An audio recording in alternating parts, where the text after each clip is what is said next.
দিনটা ছিল শনিবার। প্রতিদিনকার মতো আজকেও হাজবেন্ডের রয়েছে অফিস, ও অফিসে বেরোবে। তার আগে ঝটপট করে আমাকে রান্নাটা কমপ্লিট করতে হবে। দেখো, ডালের মধ্যে দিয়ে দিলাম ভাড়ালি। আজকে হবে ভাড়ালি দিয়ে মুসুর ডাল আর সেদিনকার আনা পাবদা মাছটা। সেদিনকে তো পাবদা মাছটা রান্না করা হয়নি, খাটটা ভেঙে গেছিল ওই দুঃখে। তো ভাবলাম আজকে মাছটা ফ্রিজে শুধু শুধু অকারণ খারাপ হচ্ছিল, রান্না করে ফেলি। দেখো, একটু মাছের মধ্যে সর্ষের তেলও দিয়ে দিলাম, কারণ পাবদা মাছ না অনেক সময় ফাটে। সর্ষের তেল দেওয়ার ফলে কি হবে, পাবদা মাছটা একদমই ফাটবে না। দেখো, উপর থেকে পাবদা মাছটা হয়ে গেছে, একটু ধনেপাতা ছড়িয়ে দিলাম। আর মিষ্টুর বাবাও চলে গেছে অফিসে। তো তারপরে যে কটা আমার বাসনপত্র ছিল সব একদম নিট অ্যান্ড ক্লিন করে নিয়েছি।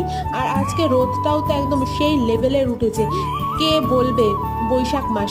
কাল বৈশাখের তো বিন্দুমাত্র দেখা নেই, আর সূর্যি মামা তার প্রখর উত্তাপ ঢেলে দিয়েছে। আর বিকালবেলা নিয়ে গেছিলাম মিষ্টুকে একটু সেলুনে, কারণ ওর চুলটা অনেক দিন ধরেই বেশ বড় বড় হয়েছিল, একটু কাটানোও দরকার ছিল। ব্যাস, ভিডিওটা এ পর্যন্তই। ভালো লাগে চ্যানেলটা সাবস্ক্রাইব করে দিও।